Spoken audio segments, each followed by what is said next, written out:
3절과 8절에서는 하나님의 뜻의 거룩함이 거룩함이다라고 하는 사실을 보여주고 있어요.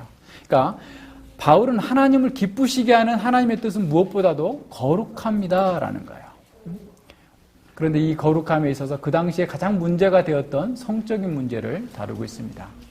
당시에는 이런 이 성적인 문제가 너무 심각했어요. 이게 성적인 도덕이라고 얘기할 수 없을 정도였어요. 그러니까 당시에 그 헬라 세계, 특별히 이런 도시 문화권에서 사람들은 아주 이렇게 자기하고 어떤 지적인 어떤 대화가 통하는 정부가 있는 것은 너무나 좋은 거고, 그리고 노예 제도가 있었기 때문에 처벌을 그냥 얼마든지 살 수가 있었고, 그리고 이게 성전에 그들이 신전에 가면 신전에서 공경하는 내춘이 이루어져요. 신전 창기들과. 그래서 이러한 그 상황 속에서 고린도 이 데살로니가 교회 성도들은 계속해서 그런 상황을 본 거예요. 마주치고 있는 거죠. 그러니까 예수님을 믿었다 할지라도 지금 과거에 행하고 있었던 정부와 관계를 못 끊었을 수도 있고, 그죠? 지금 있는 첩들과의 관계도 끊지 못하고 있는 사람들도 있었을 수도 있을 거예요. 아마도 디모데가 그런 내용들을 바울에게 가져와서 전달해 준 거예요. 그래서 이 바울은 그 문제에 대해서 너희가 거룩해야 된다라고 하는 면을 집중적으로 다루고 있습니다. 그러니까 성적인 거룩함을 얘기하고 있지만 사실 모든 면에서 거룩함을 이루라라는 겁니다.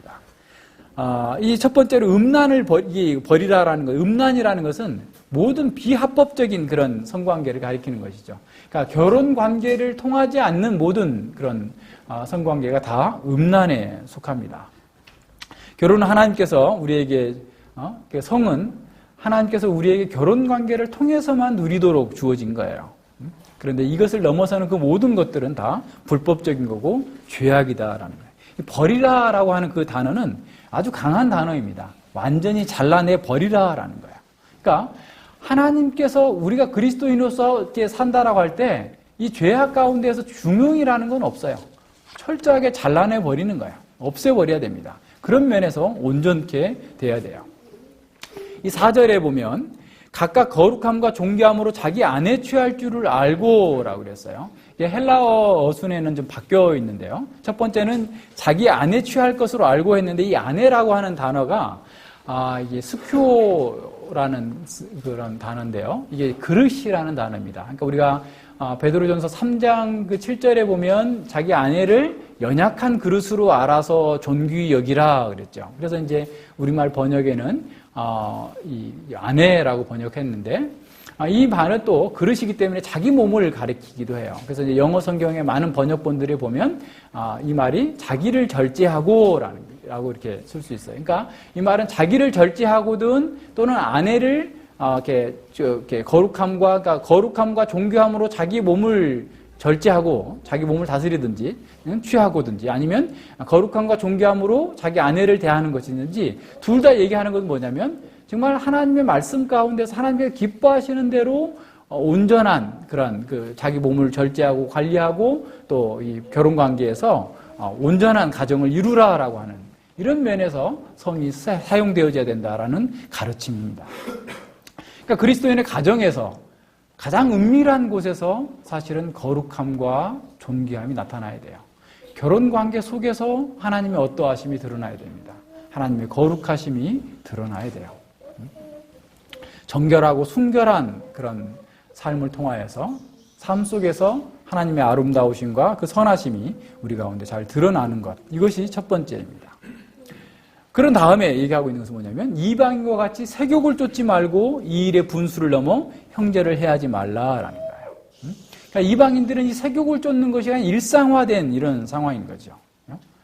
그런데 만약에 그리스도인이 이렇게 이방인들처럼 신전에 가서 이방 신전에 가서 음식을 먹고 그 다음 단계로 2차 간다, 3차 간다 하는 것처럼 그런 관계로 가게 되면 자기 아내에게 또 교회에게 피해를 주고 형제에게 낙심을 주게 되는 것이죠.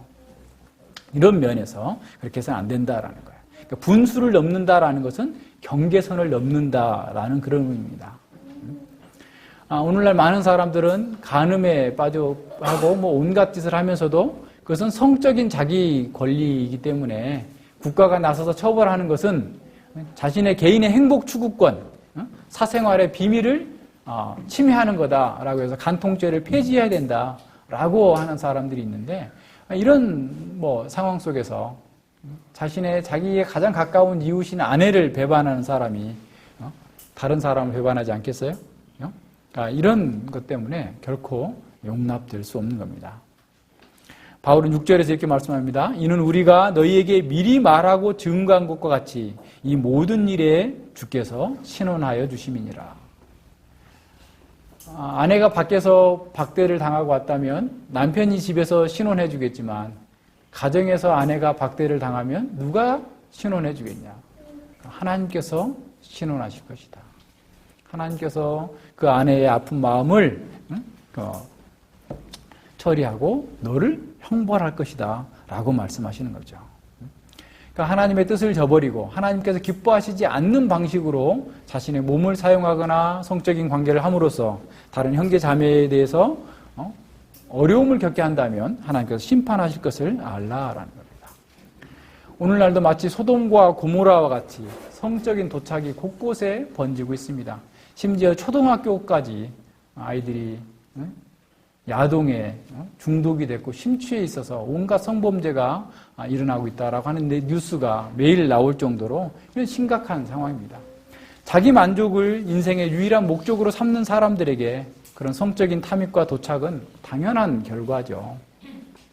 그러나 이러한 성적인 도착은 결국 모든 사람들 관계를 깨트려 버리는 거예요. 자기 자신마저도 망치게 되는 상황으로 나아가게 됩니다. 이것이 이방인이 가는 길이에요. 하나님을 알고 하나님을 기쁘시게 하는 삶을 사는 사람은 그러한 이방인들의 윤리에서 온전히 떠나서 하나님 나라의 사상, 하나님 나라의 문화, 하나님 나라에 합당한 삶을 사는 것으로 나아가야 된다는 겁니다. 그것이 7절과 8절에서 이렇게 말씀하는 거예요. 하나님이 우리를 부르시면 부정케 하심이 아니요 거룩케 하심이니 그러므로 저버리는 자는 사람을 저버림이 아니요 너희에게 성령을 주신 하나님을 저버립니다. 우리를 하나님께서 부르신 목적은 뭐냐면 우리가 하나님을 닮고 그래서 거룩하고 온전한 순결한 삶을 살도록 하기 위함이에요. 우리는 세상과 구별된 세계관을 가지고 온전한 삶의 방식을 통해서 하나님의 선하심과 어떠하심을 이 세상 가운데 드러나는 삶을 사는 거죠. 그런데 그것을 성적인 방종으로 방종의 기회를 삼는다면 하나님께서 너를 정말 부르신 거냐라고 묻는 겁니다.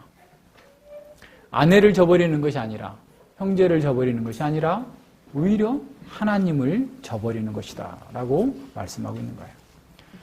하나님을 배반하는 것만큼 무서운 일은 없다라고 말씀하시는 거죠. 하나님은 거룩한 영이시기 때문에 거룩함이 없이는 하나님을 기쁘시게 할 수 없습니다. 따라서 가정에서 순결을 지키고 거룩함과 존귀함으로 아내를 대우하고 하나님의 말씀을 따라서 가정을 세워나가야 된다라고 하는 것을 가르치는 거죠. 성령의 열매는 절제가 들어있습니다. 성령이 없는 사람들은 온전한 절제가 어려워요.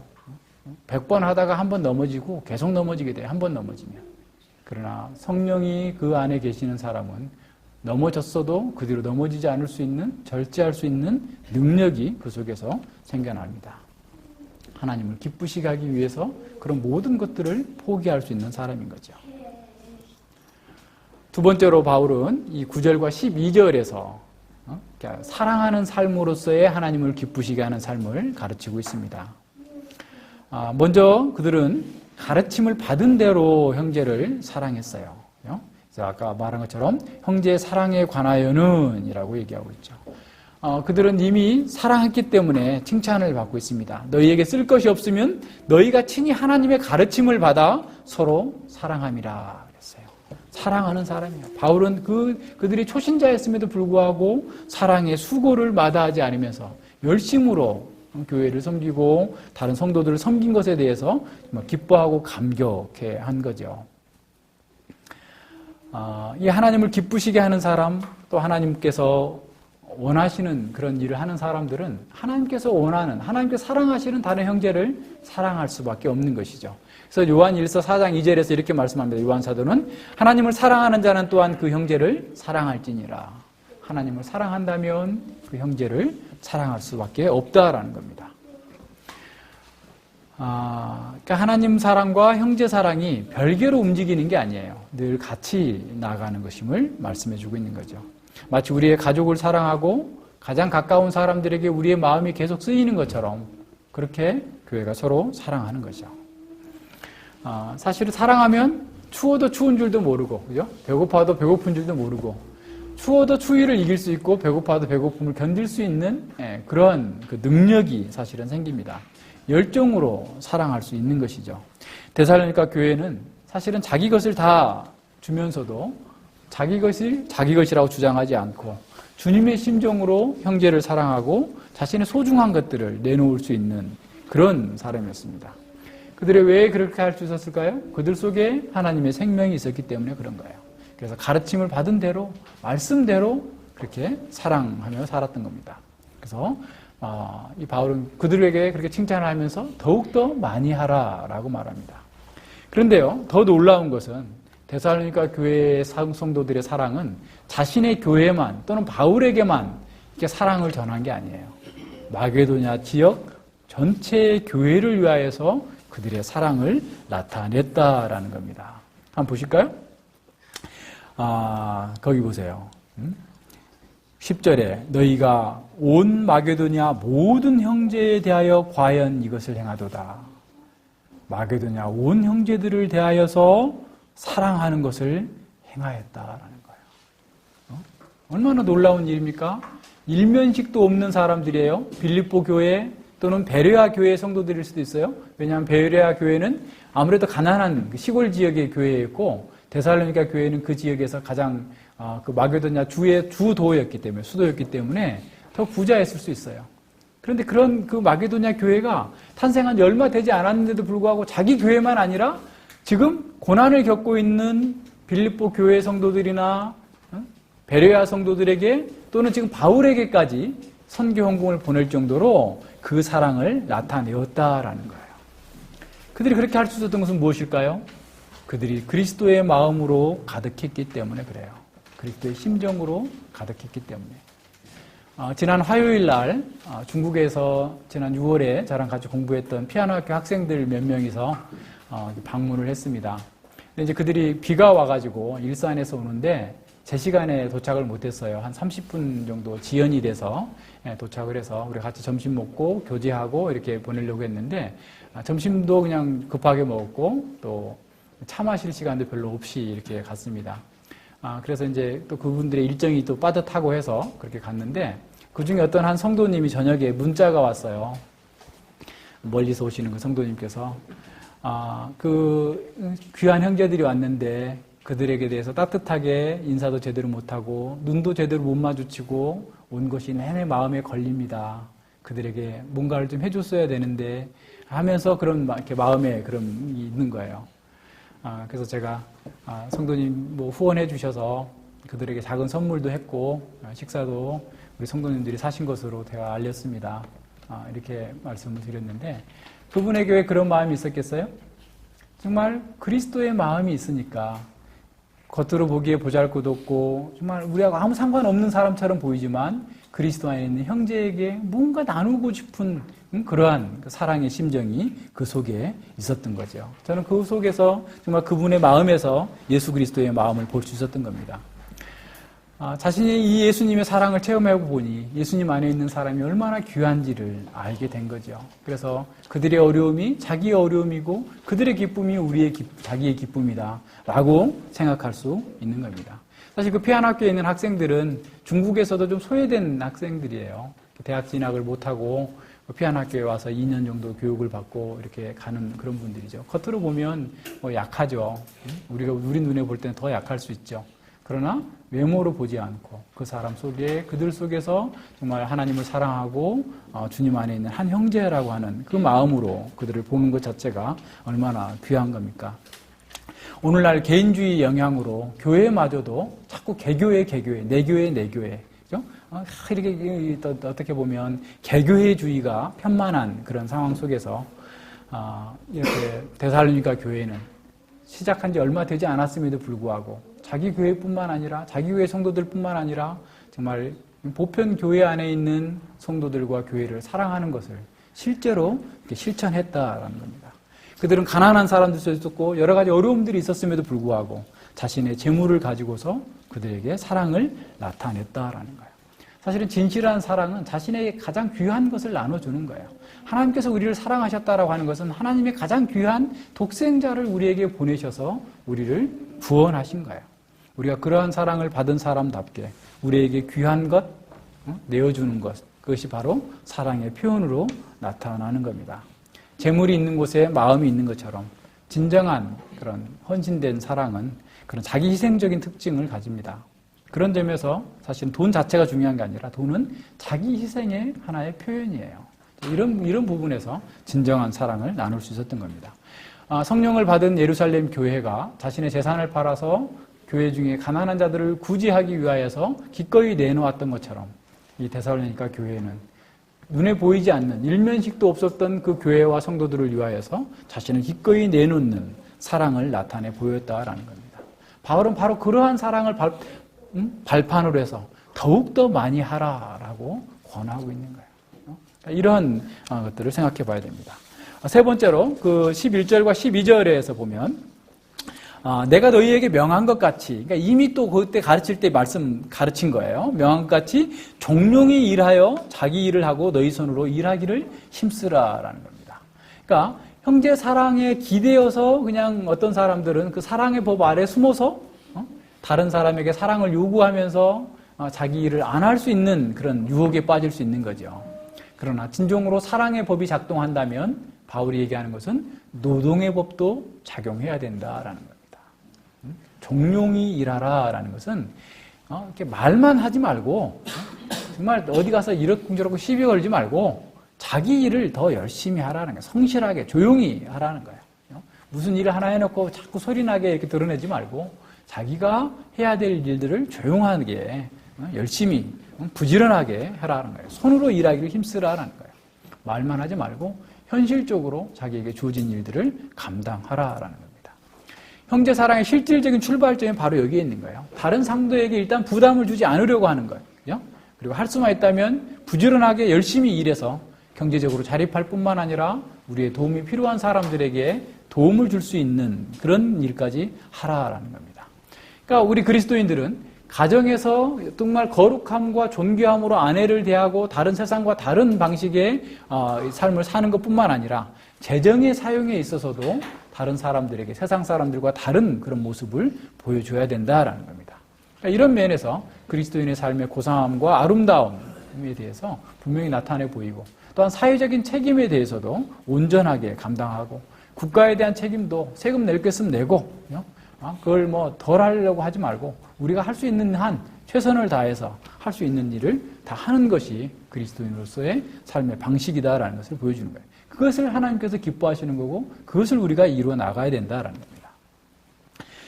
그리스도인은 모든 면에서 그리스도를 닮아서 모든 그리스도의 성품 가운데에서 우리에게 주어진 바들을 해나가는 것, 이것이 진정한 그런 아름다움이고 힘이고 능력입니다.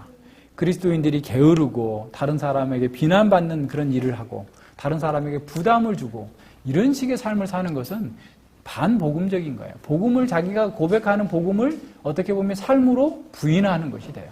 우리는 부지런하게 다른 사람을 돕기 위해서 사회적 책임과 또 교회적 사명을 감당하기 위해서 더 열심히 일하는, 더 성실하게 일하는 그런 삶을 살아가야 되는 거죠. 이렇게 사는 것이 하나님을 기쁘시게 하는 삶입니다.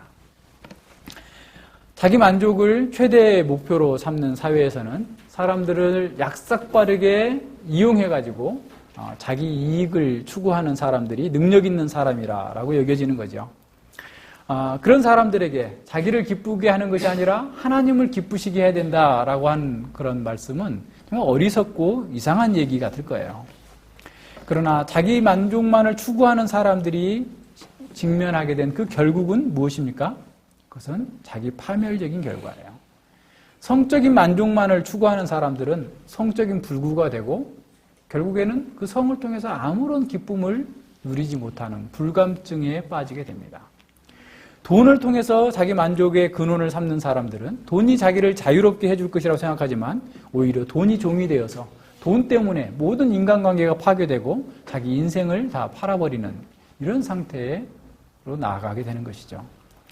성과 이 돈, 결혼과 이 직업은 창세기 2장에서 보면 하나님께서 사람들에게 주신 선물이에요. 그러니까 원상의 인간은 이 두 가지를 다 누리면서 주님을 섬기고 거룩한 삶 가운데서 주님을 예배하는 삶을 살게 된 것이죠. 그러나 하나님을 버려버리고 자기만을 추구하는 인간들 속에서는 이 성이 왜곡되고 더러워졌고 추해져 버렸고, 돈이나 자원은 하나님과 이웃을 섬기기 위한 것이 아니라 자기 만족만을 위한 것으로 쓰고 있기 때문에 자기를 억눌러 버리는 상태로 나아가게 된 거죠. 본문은 우리에게 결혼과 직업에서 하나님과 이웃에게 유익하게 사용해야만 하는 그런 기독교적 세계관을 제시해 줍니다. 특별히 이 본문에서는 두 가지를 바르게 사용하는 것을 통해서 하나님의 형상이 온전히 회복되어질 것을 가르치고 있어요. 첫 번째는 우리가 더 많이 사랑하는 사람이 되어야 한다는 겁니다. 하나님을 사랑하기 때문에 하나님께서 기뻐하시는 것을 행하는 사람입니다. 기독교 윤리는 단지 어떤 규칙들을 하라 하지 말라가 아니라 우리가 맺고 있는 모든 관계 속에서 하나님을 기쁘시게 하는 삶을 행하는 것으로 드러나는 겁니다. 3살 된 어린아이도요, 자기가 어떻게 행하면 엄마 아빠가 기뻐할지 미워할지 다 알고 있어요. 우리는 아내와 남편의 얼굴색만 봐도 아내에게 무슨 일이 있는지 남편에게 무슨 일이 있는지 대충 짐작할 수 있어요. 그렇다면 우리가 하나님의 생명으로 거듭난 사람이라고 한다면 하나님께서 기뻐하시는 것과 하나님께서 미워하시는 것을 인식하는 것, 그런 감각을 가지고 있어야 돼요. 만약 우리 안에 생명이 있다면 직감적으로라도 이건 하나님께 기뻐하시는 거야, 이건 하나님께서 미워하실 거야 라고 하는 살아있는 양심의 감각이 드러나게 되어 있어요. 그러나 우리에게 더 중요한 것은 하나님의 말씀이라고 하는 명확한 기준이 있다는 겁니다. 데살로니가 교회는 자신이 가르침을 받은 그대로 하나님을 기뻐하시는 것을 행하고자 했어요. 그들은 순종하는 자식처럼 이전에 알지 못한 때에 쫓던 세상과 그 사욕을 본삼지 않고 주님의 가르침을 따라서 순종하며 살았던 겁니다. 그들은 누군가에게 사랑을 해달라고 요구하는 것이 아니라 자신이 하나님의 사랑을 받았기 때문에 누군가에게 그 사랑을 주고 싶어하고 나타내 보이고자 했던 거예요. 자기를 기쁘게 하는 삶을 살고자 하는 그런 욕망을 극복하고 하나님과 이웃을 기쁘게 하는 그런 사랑을 실천했던 것입니다. 그들은 누구에게든지 자기의 유익을 구치 말고 남의 유익을 구하라라고 했던 그런 바울의 고린도전서 10장 24절 말씀과 같이 그 말씀을 실천함으로써 진정한 자유를 누릴 수 있었던 거예요. 참된 자유는 자기를 위해서 살기 위해서 하나님과 이웃에 대한 책임으로부터 자유하는 것이 아니라 하나님과 이웃을 위해 살기 위해서 자기로부터 자유로워지는 거예요. 이게 진정한 자유예요. 에덴 동산에서 아담과 하와가 진정으로 자유로웠던 것은 자신과 및 모든 자원을 하나님과 이웃을 위해서 사용할 때 그가 자유로웠어요.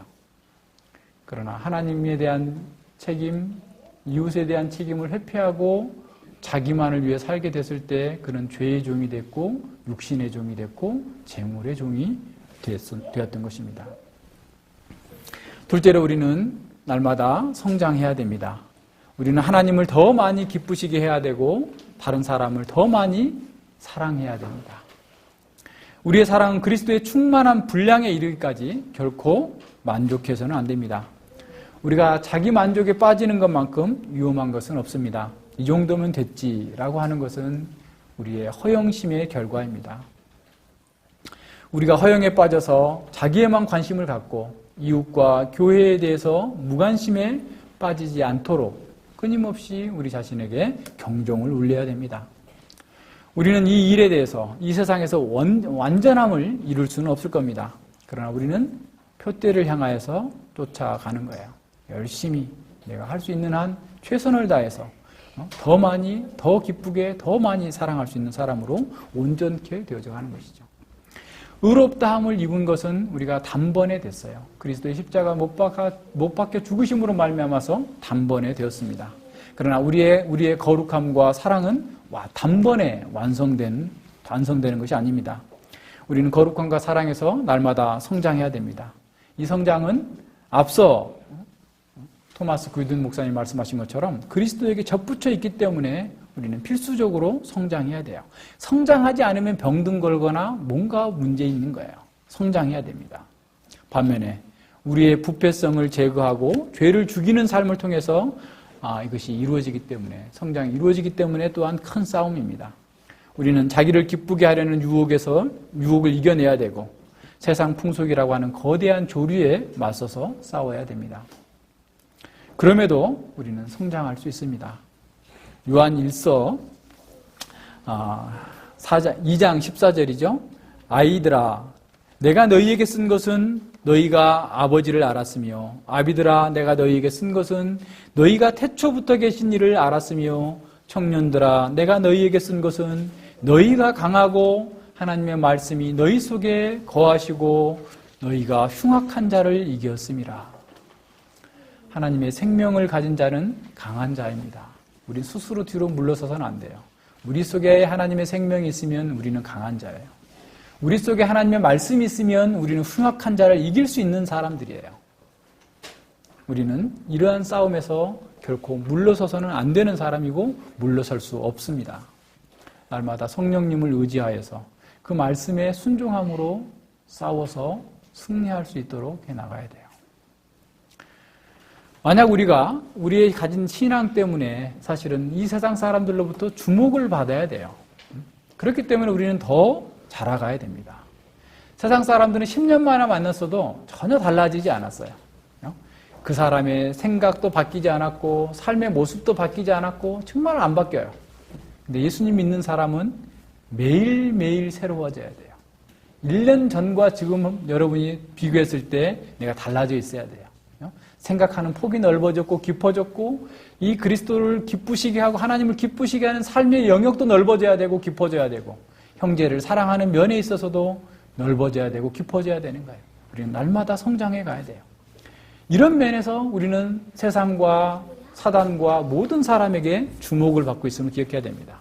만약 우리가 규모 없이 생활한다면 복음을 가리는 것이 될 거예요. 따라서 우리는 거룩함과 사랑함에서 날마다 성장함으로써 복음의 아름다움을 드러내야 됩니다. 그래서 하나님 나라의 대사로서 이 땅에 패역하고 자기밖에 모르고 내향적인 자기 사랑에 빠져서 자기 연민에 빠져서 고통당하고 있는 그 사람들에게 복음의 치유의 능력을 드러내 보여줘야 됩니다. 자기 자신을 초월한 사랑으로 헌신된 사람, 바로 그런 사람을 통해서 이 복음이 증거되고 하나님 나라와 하나님의 영광이 나타나게 되는 겁니다. 기도하겠습니다. 하나님 아버지 감사를 드립니다. 저희들에게 이렇게 복된 말씀으로 우리가 누구이며 무엇을 위해 존재하며 그러한 그 거룩함과 사랑함 속에서 어떻게 구체적으로 우리 삶 속에서 실천해 내야 될지를 가르쳐 주시고 인도하여 주시니 진실로 감사를 드립니다.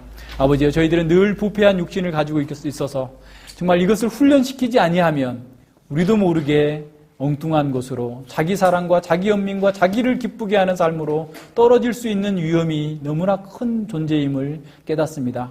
아버지여, 저희들이 그리스도 안에서 성령 안에서 이 말씀의 가르침을 받은 대로 하나님을 기쁘시게 하며 우리의 삶 모든 영역에서 거룩함과 사랑함이 온전케 되어져서 우리의 삶을 통하여서 주님의 영광, 주님의 나라가 온전하게 증거되어질 수 있도록 인도하여 주시고 우리 교회를 통하여서 또 어렵고 힘든 형제들과 교회들에게 진정으로 복음의 그 아름다움과 선하심과 사랑함이 전달되어질 수 있도록 우리가 각성하고 더욱더 힘써서 주의 영광을 드러낼 수 있도록 함께하여 주시옵소서. 감사드리며 예수님 이름으로 기도드립니다. 아멘.